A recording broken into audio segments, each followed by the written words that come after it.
Hi everyone, welcome to Director's Notes. I'm Rob, and today I'm joined with Robin Shaw, the director of BAFTA nominated short film Mog's Christmas. Thanks for joining us, Robin. My pleasure. So, we're going to launch into some questions about Mog's Christmas in a minute, but one of the things I always like to talk to with our filmmakers that we invite on for interviews is kind of their career paths. Since many people in our audience will be emerging filmmakers themselves, I think it's really valuable to kind of discuss your journey into where you are now. So, could you share some information about kind of how you got to your position that you're in now, where you're directing BAFTA nominated short films like Mog's Christmas? Um, yeah, it's a weird one, really, because I realized very recently that, or rather, I remembered very recently that I wanted to do, well, when I was at art college, I wanted to do something. Um, my ambition was to do something very, very specific, and that very, very specific thing was to make half-hour specials for Channel 4. And that all came from um, watching The Snowman when I was a kid, Yeah. uh, which was the first time I'd seen animation that really touched me. Where I felt like I had a proper connection with what was being shown about the way it was being shown, the way emotions were portrayed, the way the drawings were done, um, the subject matter, the fact that it was set in the UK. It really had a powerful impact on me, and that was obviously a Channel 4 film. Um, and when I saw that, I would have been about what 12, and uh, having already had an interest in animation, well, just a kind of just a love of the way it was made. I mean, in Germany it's called trick film, isn't it? But Yeah. the trickery of animation was just mesmerizing for me. The whole process, because when I was small, we had shows like Ivor the Engine, Ludwig, lots of cutout ones, Yeah, yeah. Paddington. They were just magical in their diversity and using the different media, the limitations of doing stuff on film and having or under a rostrum, the limitations that gave rise to such creativity were fascinating for me. So I was already dead keen on animation, but for me personally, and I'm only saying this not for any kind of hard luck, wanting to tell any kind of hard luck story, but because I know there are lots of people out there for whom animation might seem like quite a daunting thing to try and get into, and it's relevant Yeah. to this question. But there was no one in my family who'd been to art school or university or anything. So I was really kind of sticking my neck out and trying to get into art school. And then and then I had this ambition about wanting to do the half-hour specials. And it did take quite a while to get there. I had a long sort of apprenticeship in commercials, and I unlike a lot of people who go into making short films, I didn't do any postgraduate course or anything like that. I went straight into the industry and worked my way up. And then when I was when I was in my late 20s, I guess there was this huge sort of revolution when CG just seemed to take over everything, Yeah. and I felt a huge pressure to go into it, um, to go down that path, and I ended up resisting it because I realized how miserable trying was making me. So I thought, no, I'm just going to stick at this. I'm going to stick at this, and I did stick at it. I stuck at the drawing. I stuck at what I loved doing, and one way or another, I've I've got, not least thanks to Ruth and Camilla at Lupus, I've got to a position where I'm where I'm doing this. Yeah, and it's interesting you talked about the snowman because I mean the snowman had a big impact on me when I was young as well. On watching Mog's Christmas, I was kind of very much reminded of the snowman. Um, and it feels like Mog's Christmas falls into this tradition of these kind of Channel 4 Christmas themed short films that have been happening in recent years, and you've directed several of these, including We're Going on a Bear Hunt and The Tiger Who Comes to Tea. So I was kind of wondering, you know, all of those that you brought to the screen are kind of beloved children's stories. So did you feel any pressure translating them to screen? Um, yeah, there is a pressure. Um, you have to do the book justice. You do have to do the book justice, and obviously, um, everyone, especially with a book is a really intimate thing. Okay, in an ideal world, um, a book like The Tiger Who Came to Tea, for instance, has been read by a parent to a child. And that is such a precious thing. And It so is.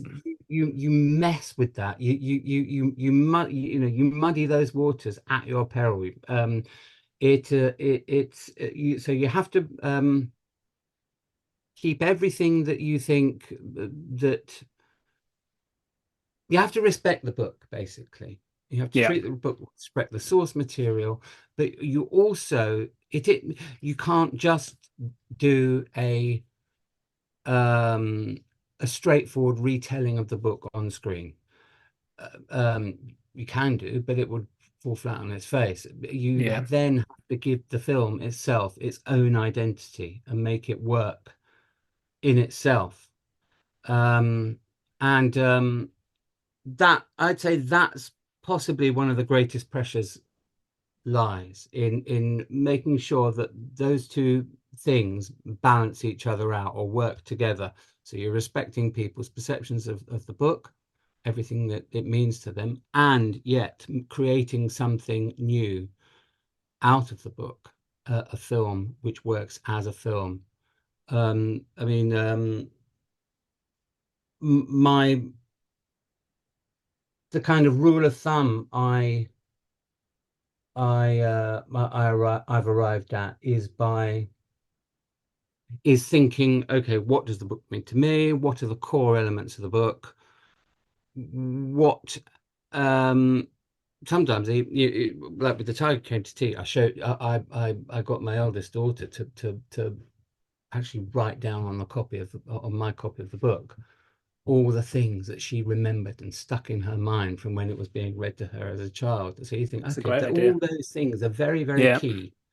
But then you have the vision, your own vision of the film when you have to think, okay, like with the Tiger Who Came to Tea, what did I think was what were my lasting impressions of the book? And it's about the scariness of the tiger actually. So it's maintaining the threat of the tiger, and uh, so it's about following through. The pressure is sorry, this is a bit garbled, but I'd say the pressure on you, the greatest pressure is following through a vision you have for the film. Sometimes I'd say what I try to do with Mog's Christmas and with the Tiger Came to Tea especially is not make a not quite a normal animated film. There, I wanted yeah, there to be something really unique and special about them, where they feel almost like more kind of European independent films than um, mainstream yeah, kind of Western, American style animation, and all of that drew upon the illustration style of the books, the characterizations, and but communicating all the ideas in the vision I have for the film to the crew, and then really following it through, despite all the day-to-day pressures of getting the thing done, is quite a difficult thing to do, quite a difficult thing to maintain a belief in this vision of the thing, which is different, probably from what anyone else would do. Well, definitely different from what anyone yeah, else yeah. would do. Yeah, I can imagine. Yeah, and you kind of really answered my next question there, because I was going to ask you about finding that balance between the original work and kind of making your The own thing with that film. is it's easy to think that it's got nothing to do with you, because it's, an adaptation of a book. Of course. But I'd say these films are incredibly personal to me. They've got all sorts of things that, I don't know. You just bring yourself to it. You bring yourself to it, and if you bring some of yourself, then I think the audience receives that well. The audience will understand that what you've made is a film that's got some kind of emotional core to it. Yeah. Yeah. Um, but also it's about taking it from a book to screen. It's I'd say it's about knowing what it is you're making. One of the things I do straight away is I think, okay, what am I trying to do? Okay, I'm trying to make a film that can be enjoyed equally by adults of all generations and Yeah. their children, all at the same time, and where they come away thinking, "Oh, I'm glad we sat down and watched that all together." And it's really important that they've watched it all together, and you have to tell them right up at the beginning what the film is going to be. You have to tell them what the style of the storytelling is going to be, what the style of the humor is going to be. You have to put them at their ease, Yeah. um, and that's something I try and do when turning the books into films. Yeah. Well, I think you've definitely created something that different generations can enjoy. I mean, I was saying before we started recording that I've watched a film with my children, and they both really enjoyed it. And it was great to introduce them to a story that I was kind of already familiar with. Um, so taking a little look at the production of Mog's Christmas Mm. now. Um, so obviously you've gone for a 2D animation style here. Did you ever consider um, doing it any other way? And can you give us a little bit of insight into your production process? So kind of, how long did it take to make? How big was your crew? Just some general Um, insight to that. okay. Ever considered doing it another way? No. Always going to be this way. Because integral to the book is other drawings, Yeah, yeah, um, the illustrations. So I was just reaching for my copy. The illustrations, and even the one thing I try and do in the films is try to replicate the physicality of holding a book with white paper yeah, with illustrations sitting on top of the paper.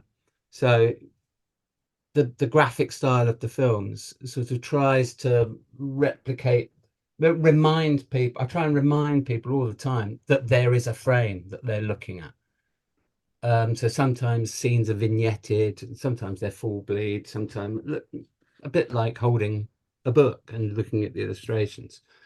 And you couldn't do that, and nor would you want to if it were any other medium.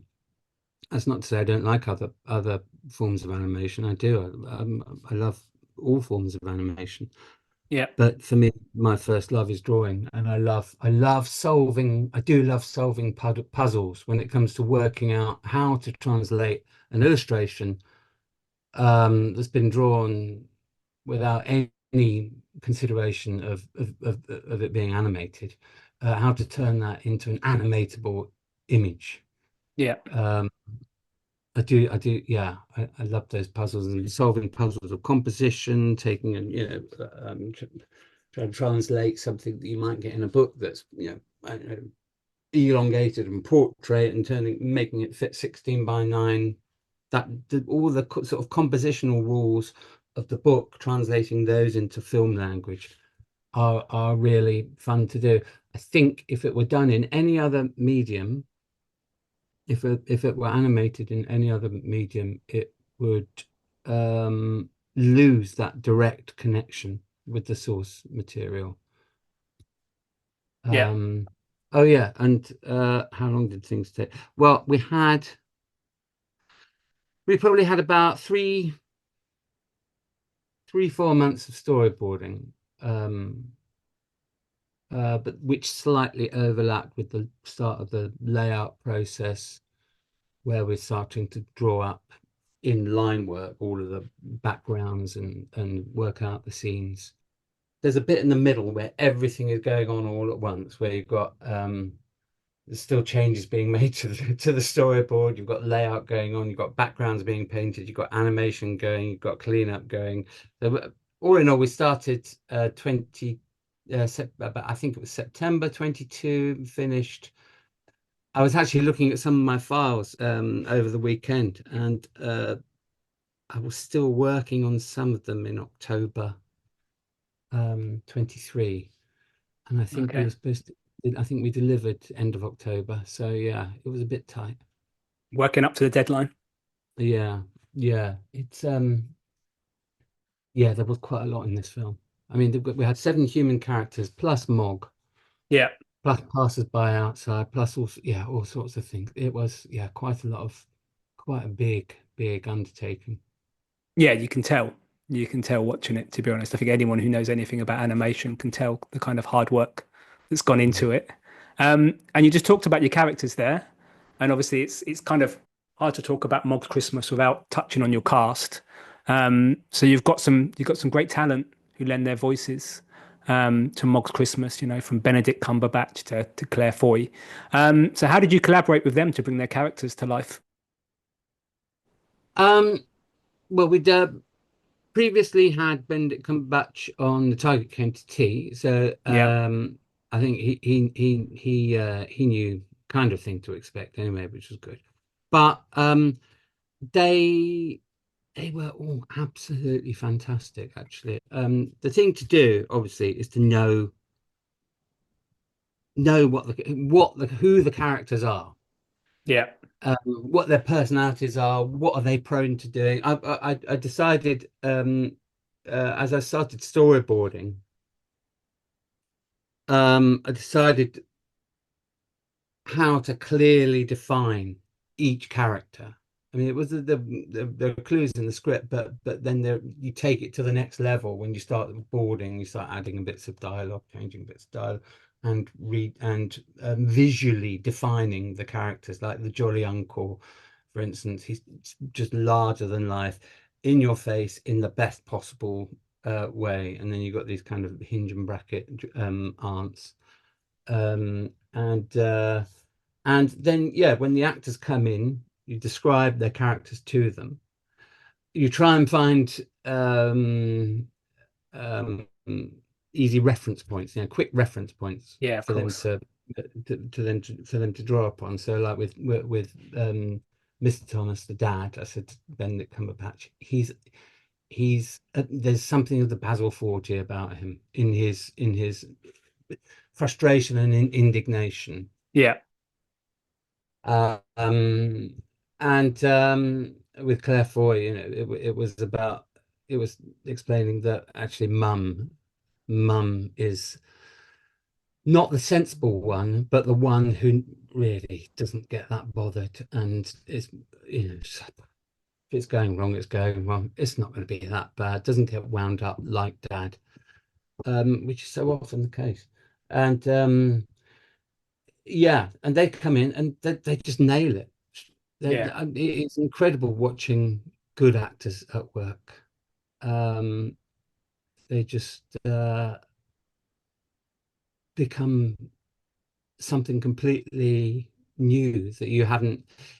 What's really nice and what happened with Mog is when you've had an not. It's not just that you've had an idea about how you want the line to be said, but they do that and then add something more to it that is completely surprising and then lets you take the animation in a whole new direction. yeah. That's really exciting. I bet it must be great. Um, Mm. and of course, talking of talent, your film also boasts David Arnold as composer, and you've got a song in there composed by Sophie Ellis Bextor. So how important do you think the music is in the success of Mog's Christmas? Uh, well, after doing Tiger Came to Tea, I really wanted to work with David again because it's all part of the same universe, and um, the films look and feel and sound connected. Yeah. So what I really wanted to get David in to do music again. As a result, I was able from a very early stage, as I was doing the storyboarding, to start planning out the music, making notes about the music, what instrumentation I ideally wanted, and where there should be music, what tone it should be, what feel, how the music tells the story, and then we got some dummy tracks in there in the animatic to show David, and David's just uh, incredible at again, like the actors, doing something that's exactly what you wanted, but much more. It just takes it to a whole new level, and the music of the film is so much part of the storytelling. It's Yeah. so intertwined with the picture, and that's exactly how it should be. Obviously, it's not just a musical afterthought. It's a drum beat, it's a heartbeat that goes through the film. Yeah, it's great, and I hope very much to do it again. The cue for the music, um, uh, it was the editor, Mog's editor, Richard Overall, who came up with this definition. It's like the music that David did for the Tiger Who Came to Tea, but maybe about 10 years later. So you got Yeah. that kind of 60s thing going in Tiger Came to Tea. We've got a more sort of 70s easy listening type thing going on. And Dave's brilliant as well because it's Christmas and it's, notionally a 70s Christmas. There's even Morecambe Wise in the background at one Yeah. point. Yeah. And for me, part of the 70s Christmas sound is still drums. Yeah. You know, but Mary's Boy Child, Boney M. And David knew exactly what I meant and managed to get amazingly managed to get this in one sequence a combination of brass band and steel drum all in the same place. And he's damned clever chap. Yeah. Yeah, he is. That's great. Um, so what would you say was the biggest challenge in creating Mog's Christmas? Obviously, we like to touch on all the things that worked really well in these interviews, but I think it's also good to touch on some of the challenges that filmmakers might encounter themselves when creating work. There's a point in production where stuff is coming in left, right, and center. And it's great. It's so exciting. I'm just unbelievably exciting. But inevitably, there's a time limit. You can't keep changing stuff. You can't, you might want to go, oh, yeah, but that little bit's not right, or Yeah. that little bit's not right. And I push that and I push that and push that and as much as I can. And then it becomes about, okay, it's not about how important a tiny little detail is. It's about, okay, if I can't get that changed there, how does it fit in the context of the whole film? And how can I uh, balance the whole thing out so that the whole film feels right and Yeah. isn't just a collection of really, really nice bits that you've pushed and pushed and pushed and pushed to get right, to get perfect, and then other bits that aren't like that. It's got to be balanced. You've just got to keep, like I say, one eye on the macro, one eye on the micro all the time. Yeah. And I'd say just in practical terms, the hardest part for me was towards the end when I was animating the song sequence, as well as directing the film and doing a million one other things.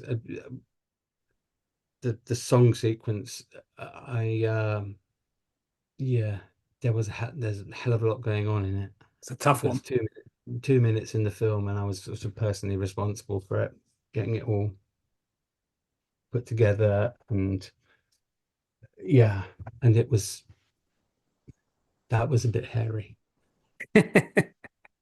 Well, thank you for joining us today, Robin. That's Um, my pleasure. and best of luck at the BAFTAs. We'll be keeping an eye we'll be keeping an eye out and have our fingers crossed for Mog's Christmas. Thank Beyond you. the BAFTAs, what does the future hold for you?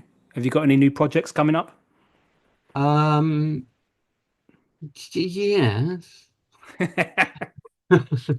Uh, well, okay, I would love to do more of these, Yeah, obviously.